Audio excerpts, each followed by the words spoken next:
Thousands said goodbye to an American hero today. Captain Melton, providing backup to his officers in pursuit of a suspect, was shot and killed. The man who served in the National Guard for 26 years, earning a Bronze Star for his heroism in combat.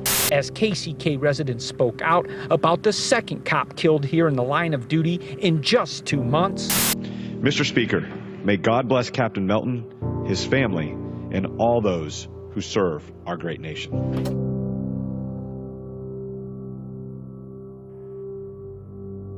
July 19th, 2016, 13:57 hours. Where'd you go, Larry? It's right here. The last time I saw him, and I went over, turned around. Might have went back east here. Unless he cut through there, through that grass over towards the park. He was south from 21st and Longwood last time I saw him. One going north on 22, the one you saw? That's him up ahead of you, 100. Over here on,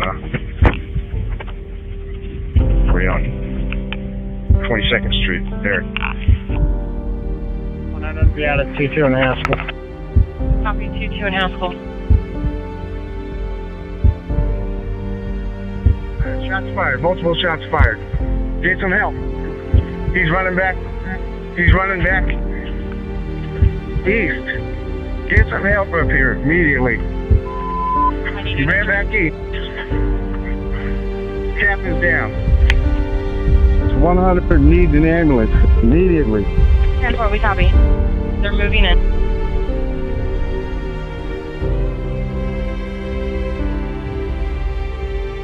Out of the night that covers me, black as the pit from pole to pole, I thank whatever gods may be for my unconquerable soul. In the fell clutch of circumstance, I have not winced nor cried aloud. Under the bludgeonings of chance, my head is bloody, but unbowed. Beyond this place of wrath and tears looms the horror of the shade, and yet the menace of the years finds and shall find me unafraid. It matters not how strait the gate, how charged with punishments the scroll. I am the master of my fate. I am the captain of my soul. July 23rd, 2016.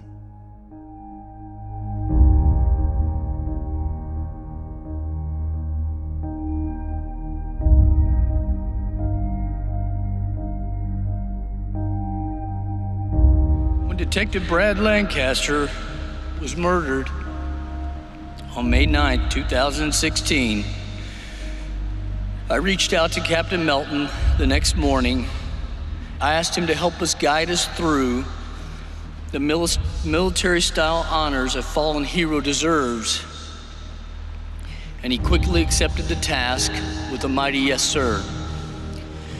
Just prior to Brad's funeral, I asked Captain Melton to create a how-to manual for a fallen officer's funeral, so we would have a playbook for future leaders of our department to follow in the event there was another tragic loss of an officer after we were all retired. His reply was, "I'm already on it, sir. I'm taking meticulous notes, and I will have it done shortly after the funeral." He was true to his word and completed the manual about 2 weeks ago. When he delivered the manual to the chief's office, he said, "It's all done. Put it on the shelf, and hopefully we'll never have to use it again." It was with a heavy heart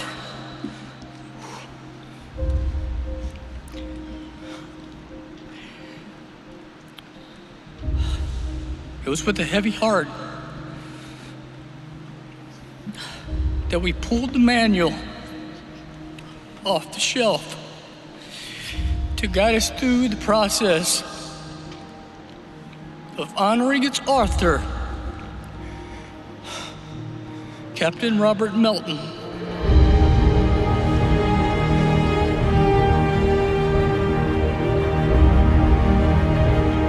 I'd like to borrow a couple of stanzas from a eulogy that another older brother had to give to his younger brother. And then I'll explain the origin for those who don't remember it. Like it or not, we live in times of danger and uncertainty. That is the way he lived. That is what he leaves us. My brother need not be idolized or enlarged in death beyond what he was in life. Be he remembered simply as a good and decent man who saw wrong and tried to right it, who saw suffering and tried to heal it, who saw war and tried to stop it.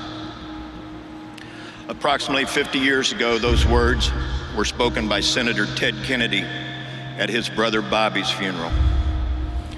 Bobby Kennedy was the Attorney General of the United States, the top police officer in our country. Sadly, those words that were spoken almost 50 years ago are even more true today. Last Wednesday morning, me and Linda went outside around 7:30 to raise the American flag to the position and then lower the flags to half-mast. The light that illuminates the flag in our yard is affixed to the pole using radiator hose clamps. I tell you that because David told me one day that he could fix anything with duct tape and radiator hose clamps. He'd come over to our house many a times to fix things that was broke. When he came in, he had his tools, and in that tools was plenty of duct tape and radiator hose clamp. I remember one day me and little David had to go down to the toolbox, and while we're looking in my toolbox, we found a radiator hose clamp and took it up and gave it to David so he'd have an extra radiator hose clamp.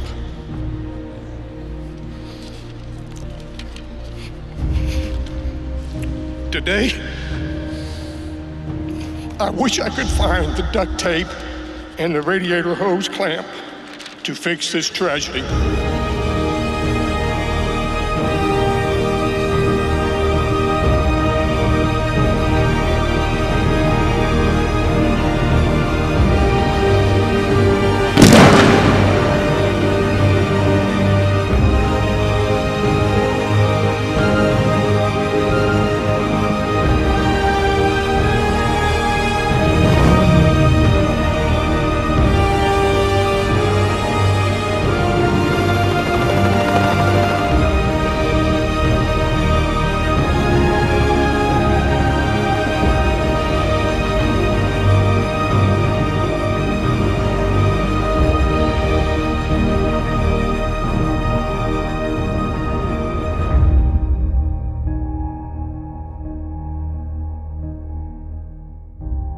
Begin each day from bended knee and ask your own heart, what drives me to wear the badge?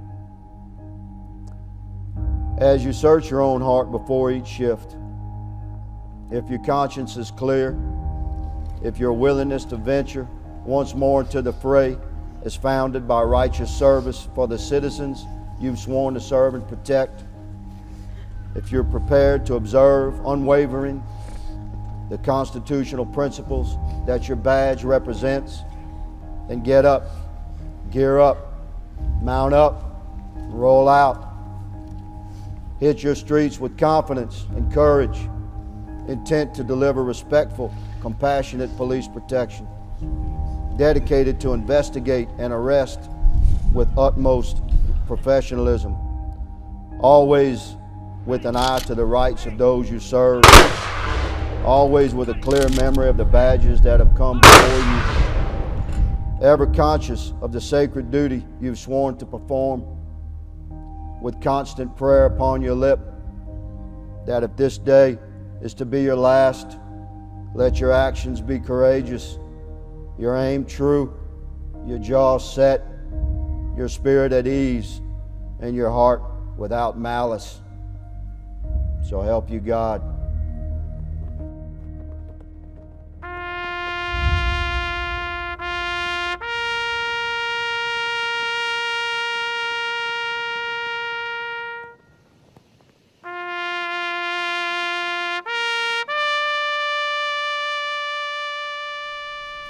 Dispatch calling 100.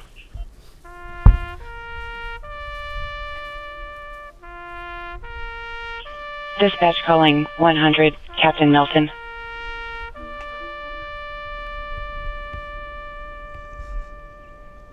Captain Robert Dave Melton, serial number 1799, is 10-7 on Tuesday, July 19th, 2016. We thank you for your dedication, loyalty, and service to the citizens of Kansas City, Kansas, and the United States of America. You have made the people you served your family. You have influenced many with your compassion and respect for others.